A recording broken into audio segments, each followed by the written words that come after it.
Good morning, afternoon, and evening. Welcome back to the Local Artist Podcast. I am, as ever, your host, Bodio and I can only assume our friend Andy Gibby Gibson has consumed our third host, Kaylie Horowitz, because she's not here today, y'all. Sorry to tell you.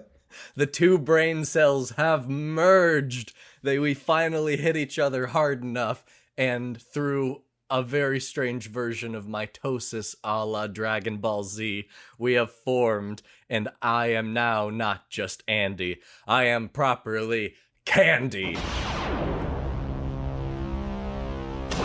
First off, props for Candy. Second off, it's funny to me that you think the fusion dance from Dragon Ball Z is the exact same thing as mitosis. Oh yeah, it actually is the opposite of that. It's the exact opposite. Science is for nerds! If our cells are out there doing like a little dance before they I'm pretty sure mitosis is giving out water or passing water through. That is osmosis right there, my friend. Oh, so shit. Get reverse dunked on there. Yeah, there it is. I got messed up. The only thing that matters in this life is that the mitochondria is the powerhouse of the cell. The powerhouse. Yeah, the cream of the crop, yeah. Oh, yeah. Macho Man Candy Savage here to tell you about the powerhouse of the cell. We're getting way ahead of ourselves. I'll leave all that wrestling talk for later. Gibby, you had a story for me, man. You were telling us in the pre-show to keep us on topic, right? What a perfect episode to be talking about this with physicality and whatnot and massive workouts, because I've been working out a lot recently. Oh yeah, trying to get that bulk and whatnot. Pumping iron like a bunch of dudes, like a bunch of bros. Yeah. Drinking my vegan protein shakes and all that. And I guess I went a little hard because all of a sudden the other day, I just started feeling a little twitching on the right side of my chest. And It turns out I tweaked my titty. I'm glad that you phrased it that way. Yeah. Okay, not my actual titty, but I didn't know that you could just straight up pull the pectoralis minor, which is somewhere in between there. It's been a while since high school anatomy, but when your skin just starts going all of a sudden. Oh yeah, good audio. It's a mild concern. It's a very mild concern. Thankfully, it's a whole lot of nothing. I just made an Amazonian style KT tape that made me look like I was about to become a badass archer and everything. I've just been icing my titty down and all. So you know what? Your mental visual conceptions of things are so vastly different than what mine are. Well, if they were the same, it wouldn't be a very interesting show, now would it, Bo? I mean, maybe, but I'd be significantly less concerned about you. Fair. But hopefully I can still keep that bulk. So you can throw him over the top rope, yeah. And then come down, take him into the dangers. We are getting way too ahead of ourselves. Did you also tweak your titties this time? No. That's for the best. I mean, I was about to be same. First off, I'm never going to use that phrasing. All right, that's probably fair. No. Is there anything interesting that happened that you're happy, angry, I became the cream of the crop. Yeah. But we can't just throw out every Randy Savage reference within 5 minutes. We gotta pace ourselves. Bonesaw is ready. Stop! I got you for 3 minutes. 3 minutes of playtime. We're talking about pro wrestling.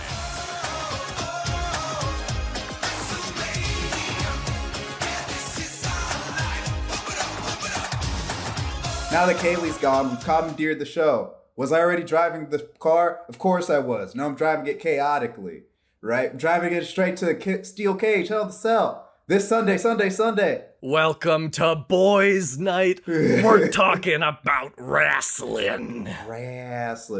Professional wrestling. None of that Greco-Roman nonsense. Legitimate. Who wants legitimate sport? I want steel chairs. I want Hell in a Cell. I want kendo sticks. TLC. as our current WWE champion, Big E Langston, says, Big meaty man slapping meat. that's all we want. That's all we really want. Like, and so on this boys' night edition of the Liberal Artists podcast, we're talking about WWE, we're talking about AEW, and we're talking about the artistic merits of wrestling as performance art. And maybe also New Japan, brother. Little bit of the Orient Express, yeah. Goodness. They really got away with a lot of terrible names back in the day. That's one of those phrases that hasn't aged too well, isn't it? There's a lot in wrestling that hasn't aged too well, especially the wrestlers. Their faces look like they're made out of leather. Out of the budget bin from the Burlington Coat Factory. I'm afraid to shit talk men who are significantly larger than I am and have spent, the better part of 20 to 40 years hurting themselves for sport. Because I know they know how to hurt me. Oh, that's fair. I mean, I get that. But at the same time, most of those guys are held together by tape and cocaine. So at the same time, it might not be that big of a threat. Oh no, Jimmy Valiant's gonna come around and give me the atomic wedgie. Jesus, you're out here name dropping. Let's talk about what's your personal history with like pro wrestling. My goodness. It started when I was a young boy of 19. I saw the highlights on Reddit of WrestleMania 31, and I started casually paying attention to things here and there and having a decent enough time. But it was not until a little event called NXT TakeOver Dallas that I was very interested to watch. A show that was for previously a developmental brand for World Wrestling Entertainment that slowly morphed into a juggernaut of its own. And there was a match between a gentleman named Sami Zayn, who had been the plucky underdog of the show for a better part of 3 years or so, and a gentleman from Japan named Shinsuke Nakamura, who at the time was a free agent among federations and was hotly, who was coming off quite the hot streak in his native land of Japan. I sat down to watch that match, the first wrestling match I had ever watched live, and I was so engaged by it, by their pacing, by their character work, by the physicality of the match, but also the grace of it, that I just said to myself, this is the greatest thing I've ever seen before, and I will contain way too much information in my brain about this silly spectacle than humanly recommended by the FDA. Oh, I didn't realize. Dang, let me check the back of the Fauci's been on my ass for a while here. He's just like, you know too much. Why do you know the main event of WrestleMania 1 through 37? I'm concerned about you. I'm just like, shut up, Dad, you don't know me. You think you know me? I'm not gonna start singing theme songs. All right. Tell me about you. Well, tell me about yourself. Oh God, I hate that you phrased it that way. So I'm actually a child of the Attitude Era, and by child of, I was a toddler when it was happening. There were a lot of nights in my household spent watching SmackDown in like circa 1996 to 1999. I've always been kind of a casual fan, jumping in and out of it. I was around during like the big Rock, Stone Cold Steve Austin, Kurt Angle, Chris Jericho, Eddie Guerrero running the show. Jumped out, came back during the right after the group Evolution. So a lot of Batista, who's now better known as Dave Bautista, Drax from Guardians of the Galaxy. The critically acclaimed actor. Yes. him, Rey Mysterio, the early days of John Cena, stuff like that. And then it was actually when it became my current addiction is when you showed me a little thing called the Final Deletion, which if you have no interest in wrestling, if you have never heard or seen of this, please pause the episode, go to YouTube, type in Final Deletion. I am sorry and you are welcome. Wonderful! Final Deletion is kind of like if John Waters directed an episode of wrestling. It's kind of like Pink Floyd's The Wall of Wrestling, where you're just like, I'm not really sure what's happening here, but there's so much authenticity behind it that you too will cheer for the dilapidated boat, 40-year-old men shooting each other with fireworks. I don't know if camp is the right word for it. It is. It absolutely is. It's so absurdly camp that it's pure stupid enjoyment injected straight to the brain cells. In a lot of ways, great. I think camp is one of the best ways to describe professional wrestling as a whole. I've mentioned in the past that I love media that has over-the-top characters and performance, and I think the two worlds that have the most overlap yet have oftentimes extremely different audiences are the worlds of pro wrestling and the world of drag, because you have, in essence, larger-than-life characters wearing ridiculous costumes with long backstories and a competition, more often than not, to be the best of them. Essentially, every performer in both of those worlds plays themselves turned up to 11, sometimes turned up to 15 out of 10. And camp is kind of the best word possible for that. So I guess let's use that as a transition point, right? Since we're already talking about like characters. Yep. So our big like overall topic question for the day: is professional wrestling an art form?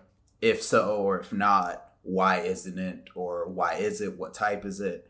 If the last 15 minutes hasn't been key to our opinion, man, you need some lessons and context clues. But I still want to talk. It's still worth talking about, right? We're gonna put the academics in a headlock, and then we're gonna twist them into the chicken wing. Yeah.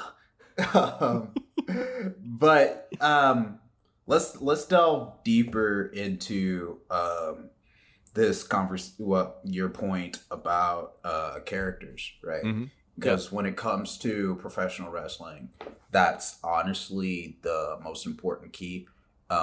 There's a lot of people who have excelled and succeeded in professional wrestling who weren't exactly performers themselves, but they still have strong characters, right? I think of myself, Jimmy Hart, Paul Heyman, right? Characters like that. Even if Melina in Eminem, right? The manager role, right? These are not the references I expected, but I respect them all the same. But no, I think there's such an important key to a professional wrestler or somebody within the realm of professional wrestling knowing their character and being able to present and perform their character for the audience, right? Yeah, I think that's one of the biggest keys of the performance itself, being that you have to realize that as a performer in that sort of space, you are trying to garner a reaction. The entire thing is built upon crowd interaction and crowd retention. Pro wrestling is unique as compared to plays or movies in that there, more often than not, is an ongoing storyline in which can stretch across years, decades, even generations. Right. And the way that you keep the fire burning is to predict and listen to what your audience wants. The people that you just mentioned, rather than primarily being wrestlers themselves, are mostly managers, although they aren't necessarily involved in everything that's going on inside the performance in the ring. So much of what they do is built around building that audience reaction up. They're there to rile people up. They are there to, in essence, say, hey, I'm going to make you boo this person so that when they are defeated, as you've been waiting for presumably months or something, we will garner the largest reaction and keep the most eyes on this thing and keep the most interest in this thing. Right. And even going further with that, there's also, they're the bad guys, but there's also the good guys, right? Your guys who, I am the good guy, I do what's right. Your John Cena's, your Bret Hart's, you're in modern day wrestling, your Hangman Adam Page's. Yes, indeed. Right. Jungle Boys, Luchasauruses. God, that's a tag. That's just a tag team I want now, the Luchasauruses. I mean, you already have Jungle Boy and Luchasaurus as a boy and his dinosaur. Give Marco Stunt one belt, then give the rest to Luchasaurus. Just give the rest to Luchasaurus. All right, fine. But the good guys also have to come out and express, hey, I am a good guy because, right? At the end of the day, we're all big men and women beating the crap out of each other. They have to work to show that they are in the right in their ultra violence. Yeah. And that's a difficult thing because what seems to happen is that a lot of times people tend to focus on the negative rather than the positive. Everybody hates a winner sort of thing. When you think of like sports dynasties, when you think about just that one annoying guy who will never lose or anything like that, people oftentimes react to the bad guys, i.e. the heels in wrestling, rather than the people that hopefully were cheering, i.e. the heroes, the faces and baby faces and everything. And it's extremely difficult to find the cultural pulse as a good guy. It's pretty easy to write a bad guy, as you can stay mostly consistent over time with what works to rile a crowd up, with how to push their buttons and everything. But to find something that people will support is incredibly difficult. And that's why it changes so much over time. In essence, the two characters of John Cena and Stone Cold Steve Austin have nothing in common, and yet they were able to occupy the same role for extended periods of time as, in essence, the main character in a show that has more characters than The Simpsons. Yeah, and I think that speaks on, in traditional theater, if we were put like phrasing on it, in traditional theater, what makes Stone Cold Steve Austin, who was a superstar that the wrestling audience tends to love, versus John Cena, who's this crazy like superstar. And I'm saying this not in the sense that WWE uses it, but in the sense that they are like very famous. Yeah, they have that cultural presence, not only in the world of wrestling, but in pop culture as a whole. So I guess a better usage, if we're going to pop culture, would be The Rock, Dwayne "The Rock" Johnson versus John Cena. I think that's a little more comparable. But what the difference between those two, right? Whereas just like Stone Cold Steve Austin, The Rock has this like really positive experience with traditional wrestling fans, whereas John Cena does not. is in traditional theater, we'd call that stage presence, but in the context of pro wrestling, they tend to call that charisma, right? Mm-hmm. Yes. It is very difficult, as we were saying, in live performance to make people like you, especially when you're doing like the exact same thing as everybody else does, right? You're still lashing out in violence. You're at the end of the day, you're gonna power slam a guy into the ground, hit him with a steel chair, just like the bad guy is going to do, right?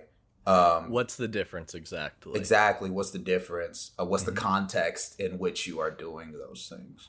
I think the one thing that really helps with professional wrestling and in most forms of storytelling is that an audience has expectations that in the end, in the grand season finale and everything, the good guy will overcome, and you should feel good because the good guy overcame the odds and all of that. And the bad guy is supposed to lose because you're supposed to cheer him losing and everything. And that, for much of the history of pro wrestling, has been the case.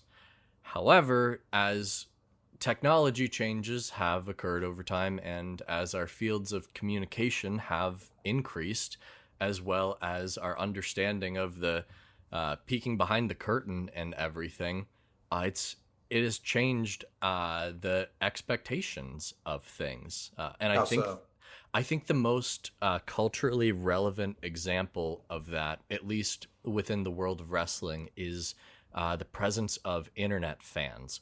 Mm-hmm. Imagine if you had a weekly TV show that you were writing, and you had gone ahead and produced everything months, if not years before, filmed it all, and your fans slowly start turning on your main character, talking about how they like a secondary character so much more. Mm-hmm. You really can't do anything about that. You have to plan for the next season. Okay, our audience metrics and surveys and screen tests are saying this, but what the hell are we going to do right now? We're just going to continue to lose viewership. Whereas in wrestling, in most cases, with it being produced as a week-to-week TV event, things can change on a dime so quickly. And the example that always pops into my mind is the story of John Cena and CM Punk. Right. In essence, Cena, like you said, for many years was Superman. After years of post-90s edginess and mid-2000s angst and everything, the cycles had come back around, and the main character and hero of WWE programming was John Cena, who is a squeaky clean hero. Hustle, loyalty, respect. You can't see me, haters. Right. Every single elementary student in America has had one of his 12 billion t-shirts. Going from bland wrestler to white rapper to war sympathizer. Yeah, there was a lot of that too, you know. We have caught and compromised to a permanent end Osama bin Laden.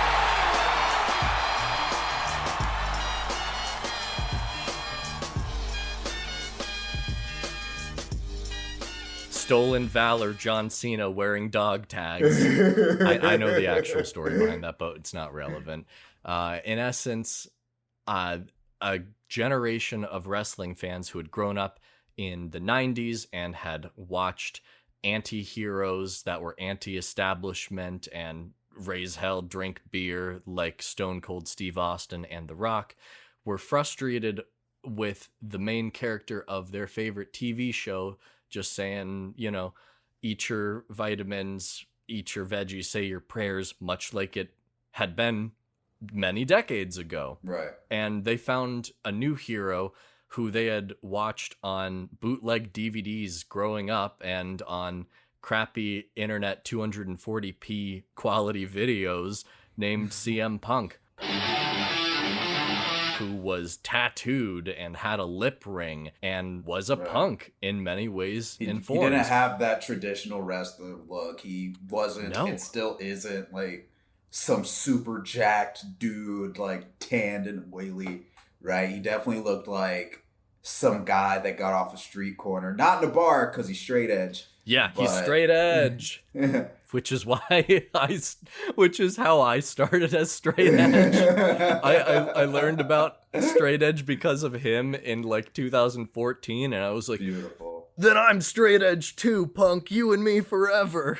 Thank you, Mr. Punk. But in essence, like you had a split audience in that the children who were buying the toys were all on Team Cena, and the teens and adults who were buying the tickets to go to shows and all the expensive merchandise on Team Punk. And it created a fascinating dichotomy between that, and plans were changed multiple times during all of the preparation here and there, with real life circumstances coming in and shaking things up. And that's something that you can't ever see in traditional entertainment unless somebody gets arrested or something. Right. And I think we've kind of been floating around it, but that brings us to our next big point is the aspect of storytelling in professional wrestling, right? Just to accent the point you've been making this entire time. There aren't a lot of forms of media where when a week passes for me, a week has also passed for my favorite wrestler. Right. A week does not pass in the world of The Walking Dead. A week does not pass in the world of My Hero Academia and everything, because those have already occurred. This is live entertainment on a weekly basis. Right, exactly. If I'm watching TV, if I'm watching Raw or SmackDown, whatever, this week, and something bad happens to Kofi Kingston, I know when I'm watching next week, Kofi Kingston has just been stewing about that thing, or maybe he's been talking about it on Twitter, which will get to my second point. But also, I know if that next week Kofi Kingston gets hurt, like for real, or even kayfabe, right? I probably won't see him the next week, right? Because a torn bicep isn't going to heal over the course of the next episode, right? Oh no! Just because our timelines are 1-to-1, which is super fascinating, and that adds to that aspect of we've been talking so much about characters. When characters clash, there has to be a story there, right? The one to one person versus the one to another person, right? Clashing. How does that look? How does that develop? And for the sake of professional wrestling, it's weeks at a time, right? I think that's absolutely true, in that you have to keep an audience engaged with that traditional man versus man conflict. Or woman versus woman. Woman versus woman, too, you know? All-inclusive here at the Liberal Arts Podcast. Hell yeah. God damn it. Don't hit the desk. Stop power slamming that desk. I gotta show it who's boss. You can't close fist on the desk. You can chop the desk. I can close fist if I'm Roman Reigns, damn it. Okay, This is very niche comedy, by the way. I'm sorry for everybody who's not getting this.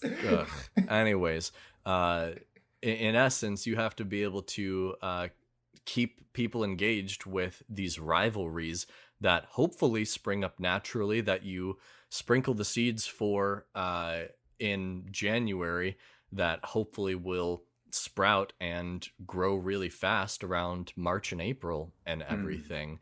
And I think what makes things even more fascinating nowadays is because of the internet and because of our immediate connections to these performers and how quickly news spreads about things.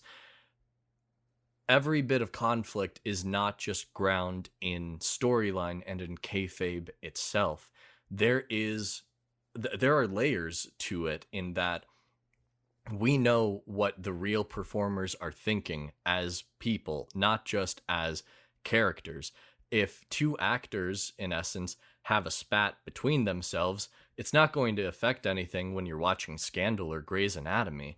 But if there are two performers in wrestling who generally don't like each other, who genuinely have beef, it's going to affect the performance of such on screen. And people are so much more perceptive to that because they read rumors in these newsletters, which are referred to as dirt sheets.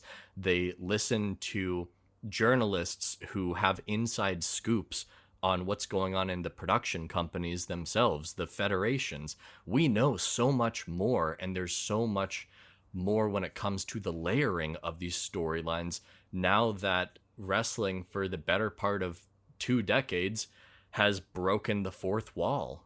I think a modern, and by modern I mean this stuff happened last year, example of the storytelling in wrestling, how it kind of transcends the shows that it's on and bleeds and mingles with real life, is the story of one John Huber and the Dark Order. So AEW is kind of the new kid on the block in terms of wrestling shows, right? WWE has been this titan for 20, 30 years now. That's why they're called Titan Entertainment as their big as their big LLC. I didn't know that. Now I'm pissed off that I said that. But this new upstart show called All Elite Wrestling, based around a bunch of independent wrestlers, sprouted up. They got a couple of like old legends in professional wrestling. Jake the Snake Roberts, Chris Jericho, guys like that. It's Sting! Sting's here! It's Sting! On the same channel of WWE's previous competition from 20 years ago that folded WCW. Yeah. The parallels from a business perspective in the real life are, wow, wacky. Yes, exactly. And so with all that in the background, they had this group of dudes called the Dark Order, who were kind of these Court of Owl comic book villains. It's like, yeah, literally rubbing the hands together in the background, bad guys. They all like have numbers instead of names. Yeah. A big storyline piece on the show is, all right, who's in charge of the Dark Order, right? Who's their boss? Who's their cult leader? Meanwhile, this professional wrestler who didn't get a lot of love in terms of his TV time, what he was allowed to do in WWE, leaves WWE and unpronounced to anybody, gets hired by AEW, comes back, has a name change, comes back as Brody Lee. And, you know, the hardcore fans freak out, right? Because they've been watching this guy for years. He's awesome. They watched him before he got on WWE. They watched him during while at his tenure in WWE. And we're always mad that he wasn't getting the credit that he deserved. And then he's in AEW, and people are like, oh, dude, it's Brody Lee. He's the leader of the Dark Order. Brody Lee is the Exalted One. The Exalted One has arrived in All Elite Wrestling. We are one. Who are you? We are one. Who are you? We are one. It's happening. It's finally happening. I've had him at the top of my blog lists of most underrated professional wrestlers and most underutilized. It's time. Yeah, we're here. And he's given the time, love, and attention that he's always deserved. Right, he's out there, he's kicking ass, he's doing great promos, he's having amazing performances, but then he gets sick, right? Real life, not kayfabe. Real life, he gets sick and unfortunately passes due to his illness. And it was so well known that Brody Lee, Mr. John Huber, had passed, right? You can't just write him off the TV show. We know this guy has died. Yeah. And so they do a giant dedication to him. And now the Dark Order are like practically in honor of him are like still like the standing force, but they're not the bad guys anymore, right? Because how do you boo that, right? Yeah. There's no way you can boo that. People had gotten so connected to these guys before. They were kind of a lukewarm ensemble of guys that weren't really being taken seriously. The literal job squad. Yeah, yeah. When Brody Lee joined them, he brought some seriousness to it, but he also brought some silliness that they had been missing, because he kind of was the cartoon supervillain that this group of putties needed, like Power Rangers.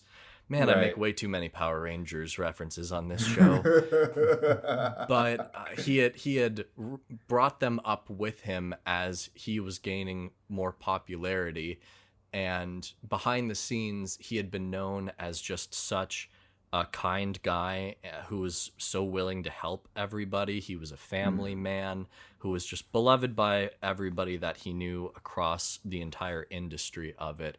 And because people knew about this and had gotten so connected to him and his story, both inside and outside of this of kayfabe and everything, that it was one of the most emotional reactions I've seen from both performers and fans.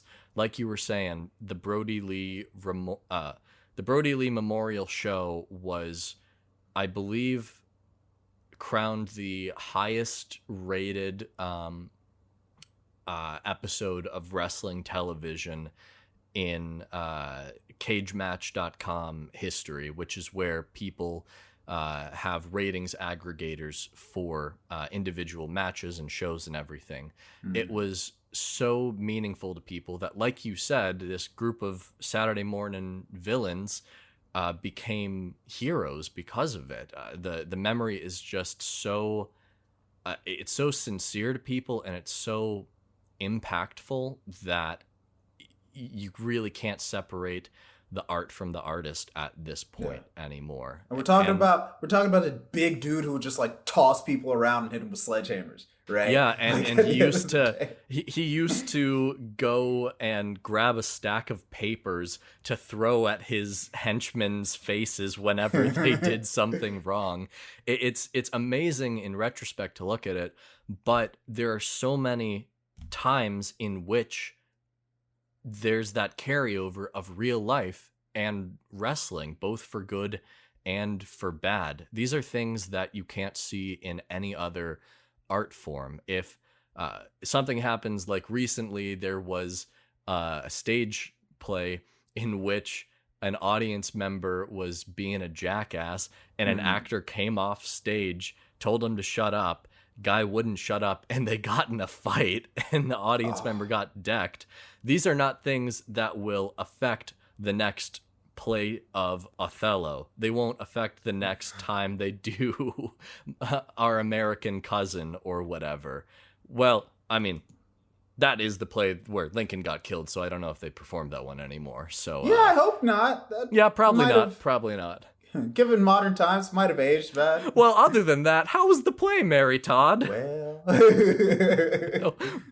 in essence, you have moments like when storylines were changed after 9/11, in which the former Olympian gold medal winning guy Kurt Angle, who was a goofy heel at the time, in essence was turned face because everybody needed something really positive to cheer for when he won the WWF championship. People really needed something to be excited for. But there's other cases in which real life clashes for the worse, in such cases as the Montreal Screwjob, in which you have two legendary performers in Shawn Michaels and Bret Hart who hate working with each other so much and have so many outside of wrestling distractions and conflicts. You have somebody that essentially goes off script. Yeah. Imagine if at the end of Hamilton, Lin-Manuel Miranda just decided, actually, you know what? Aaron Burr can go fuck himself, and just refuses to die at the end of the show. This is an art form in which that can happen. You have moments that change the history of the industry because there are extracurricular performer to performer or performer to manager, performer to writer conflicts. Those things can't possibly exist anywhere else outside of pre-production. You're not going to have Henry Cavill just be like, whoops, I actually died in Justice League because I don't want to do that. I am now Geralt. Hello. Yep. What are you going to do? What are you going to do about Wishing it? all over Darkseid. Toss a coin to your witcher, O Valley of Plenty, O Valley. Watch out, watch out, watch out, watch out! I wanna talk about misconceptions that kind of take away from a lot of people's perceived enjoyment, right? Because we're talking about professional wrestling. The first thing everybody's gonna say, "Oh, it's fake, isn't it?" It's not real.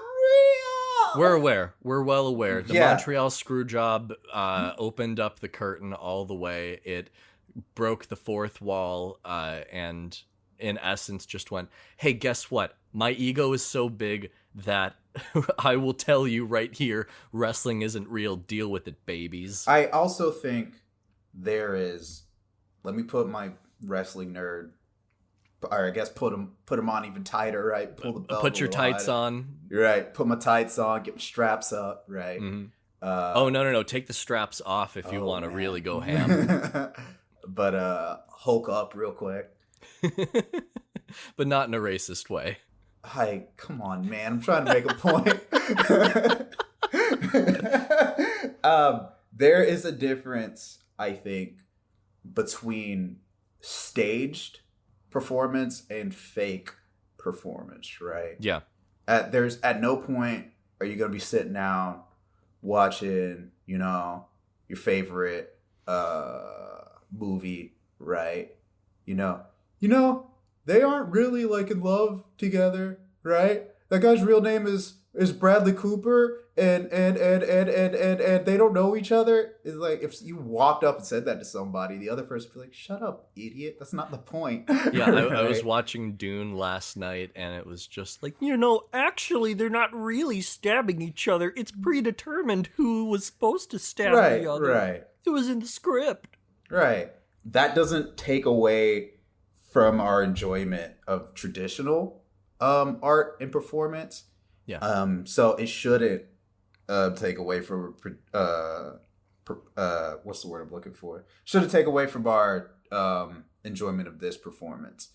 I also would like to say there aren't a lot of ways to fake a 7-foot tall man tossing you into the ground. No. If he wants to pick you up, you're going there. Right. You're not gonna have a woman pick up another woman, fucking power slam her into the dirt, and be like, "Yeah, no, that didn't hurt." Yeah. If Nia Jax picks up Alexa Bliss, and there's about a difference of 150 pounds and probably a foot of height there, she's going. Like, it doesn't matter how much spooky magical stuff Alexa Bliss tries to conjure, in kayfabe. If Nia Jax wants to pick her up, she's going there. The wrestling that I am most afraid of that I watch, because I don't watch, when we get really into the staged versus fake, we could talk about like death matches, but that stuff. Oh, good lord, let's. That stuff is disgusting. Terrible. Putting my opinion out there. I don't know why. I accidentally combined terrifying and awful in one word. Terrible. But a specific style of wrestling is called Joshi wrestling. It's Japanese women. It's all Japanese women. Dude, they fuck each other up. That shit is no joke, man. They are all 5'2" and able to murder anyone. The most powerful and terrifying women I've seen in my life, and I love watching them perform. Yeah, I think that's something really interesting to talk about, in that in essence, most professional wrestling is done in a way that minimizes harm to a performer while still looking as legitimate and credible to an audience as possible. You are taught in wrestling school how to take bumps, which are when you hit the canvas in the ring, or go to the floor, or go through the ropes while jumping through them and everything. Yes, when you take a hit, in essence, to minimize harm as much as possible. It still hurts, because that hurts. But at the same time, it's like stage combat. I mean, you're not actually learning how to stab somebody. You're learning how to mimic stabbing somebody and having somebody else react to that with acting. Whereas different cultures have different interpretations as to how do we make something look legitimate. And in Japan, which is where Joshi wrestling is most popular and originated, oftentimes they're straight up smacking each other. You have these small Japanese women that run at the speed of Mach 5 and will shoulder tackle each other, or kick each other, or pile drive each other. That makes 6'5", 250-pound men shit their tights. Because in a lot of ways, the styles of Japan are more intense, because that garners more of a reaction to that audience. It's just what works. You wouldn't have the same thing in Mexico, where the more acrobatic and gymnastic lucha libre style is more popular, because you have to know what the audience wants to see, and what Japan wants to see is violence. Yeah, dude, but that's so fascinating, right? The aspects of performance. You have Japanese wrestlers who are very much so stiff. I hit you, you hit me. That's just how it goes. Versus Mexican and South American wrestlers who are about lucha libre.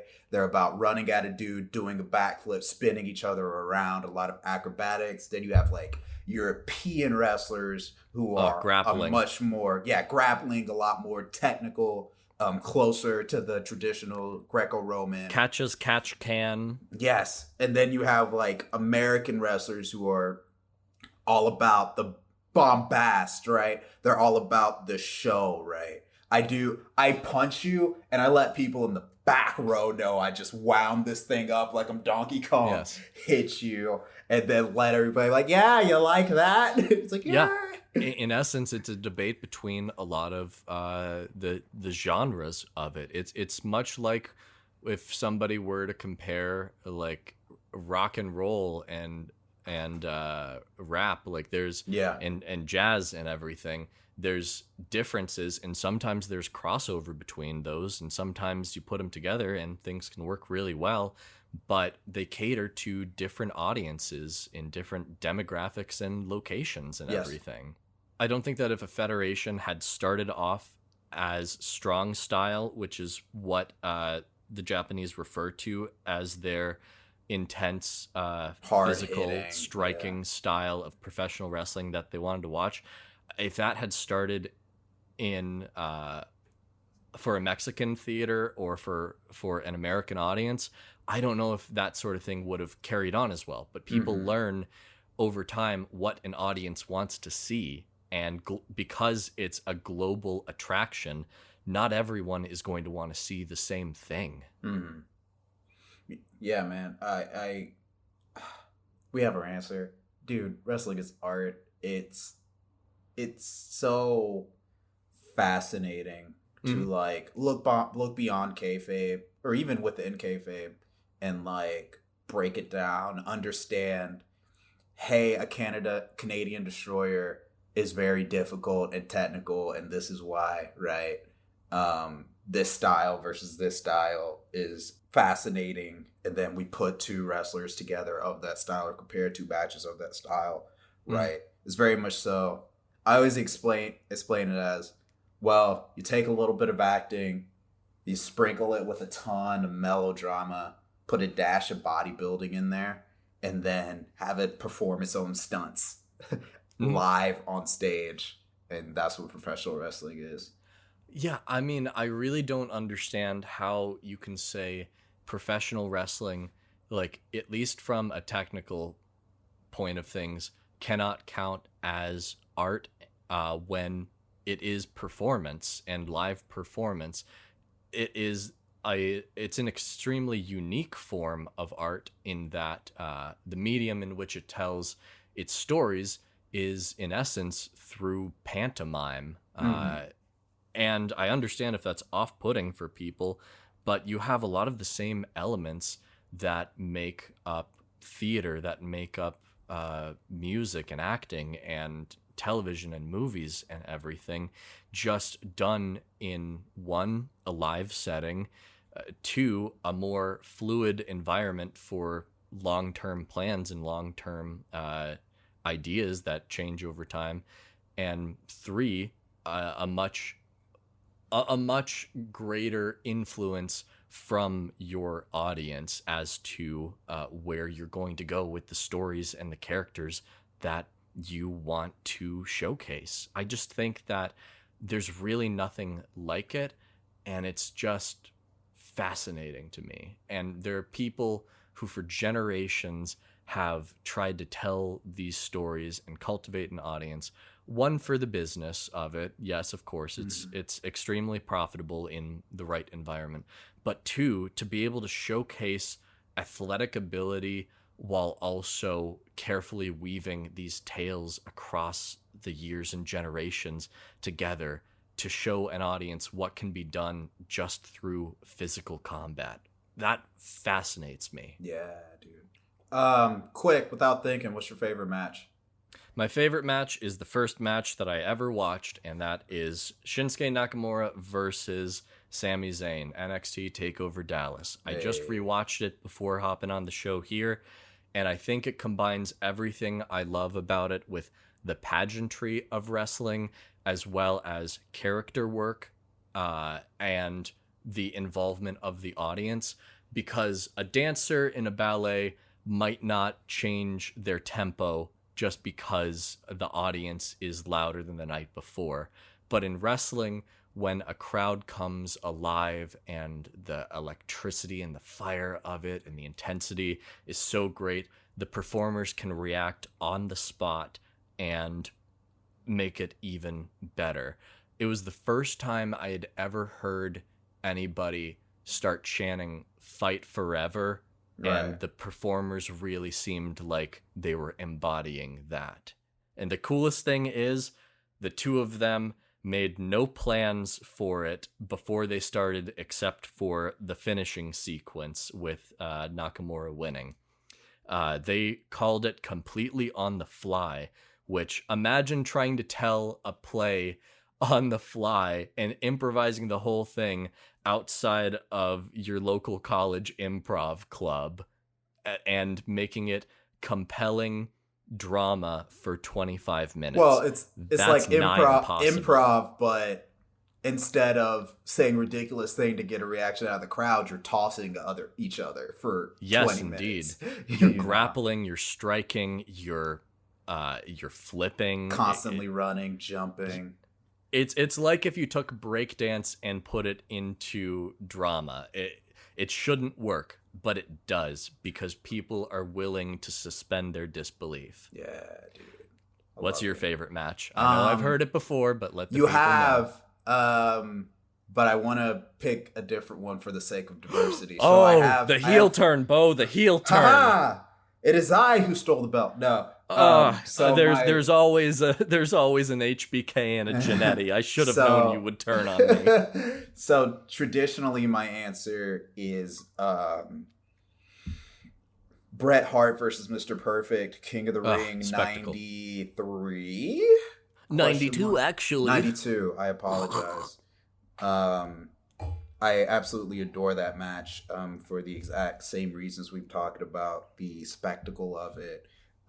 You had these two guys who were kind of like masters of the craft at the time. Oh, yes. Coming together, and they were both good guys. It's like, oh my God, who will we cheer for? And then Mr. Perfect smacks Bret Hart in the face, and we say, oh, that's the bad guy. Boo! Yep. And then they have an amazing match, and then they hug it out, and then, it's the entire peaks and valley of an isolated story like within 15 minutes. It's clean. Yeah. It's amazing. It's great.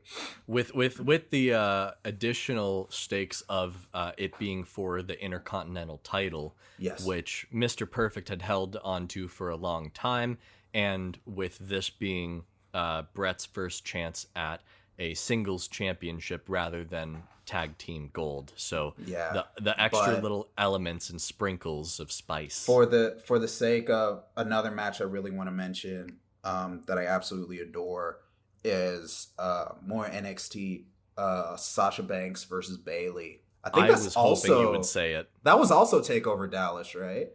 Or was that in Orlando? That was Brooklyn. Yes, Damn. yes, indeed. But we talk about the entirety of it. Bayley, part of this cultural revolution in American professional wrestling, where we were finally taking women wrestlers very seriously.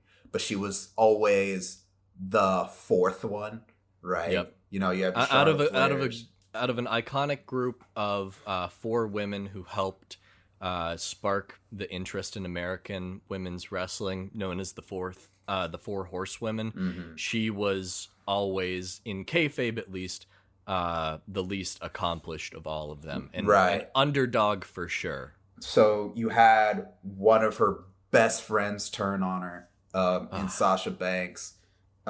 Really established the boss character as like this bad guy. I don't give a fuck what anybody thinks about me. I'm here. I'm getting it. And then you just have clean cut, wacky flailing inflatable arm 2 men, Bayley coming in, and they have this amazing match.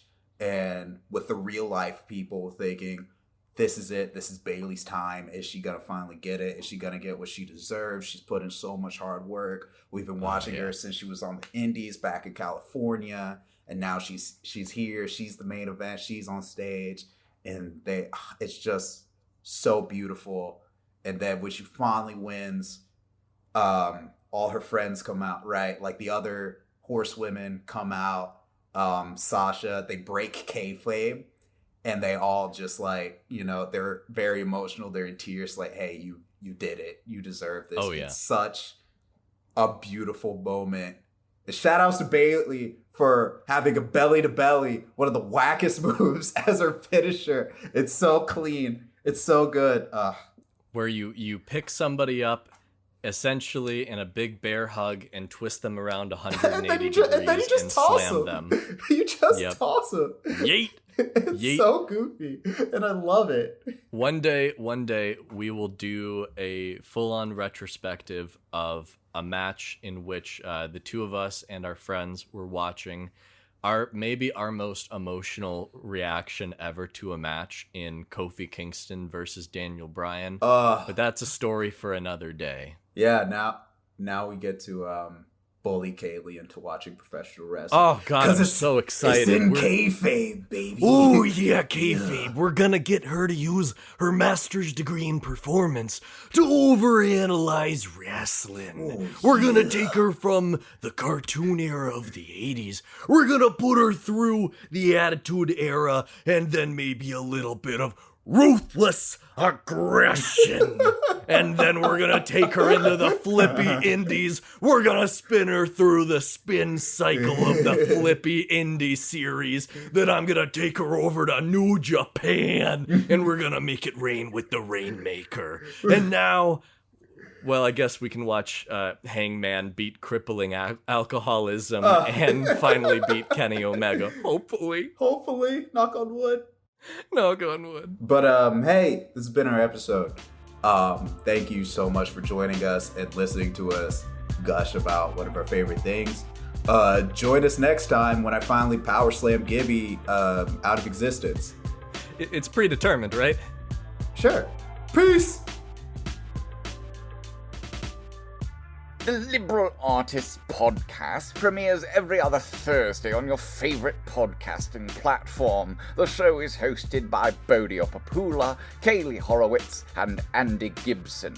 You can find the show at LibArtistsPod on Instagram and Twitter. Thanks to Whitehot for performing the theme song Reflect, which can be found on freebeats.io. Now, I'm off to go exploring, and maybe, just maybe, I'll find a sheep that I can call my own. Good day. I stand here for truth, justice, and the American way, or whatever Superman's new slogan is. Be mad about it. I like it.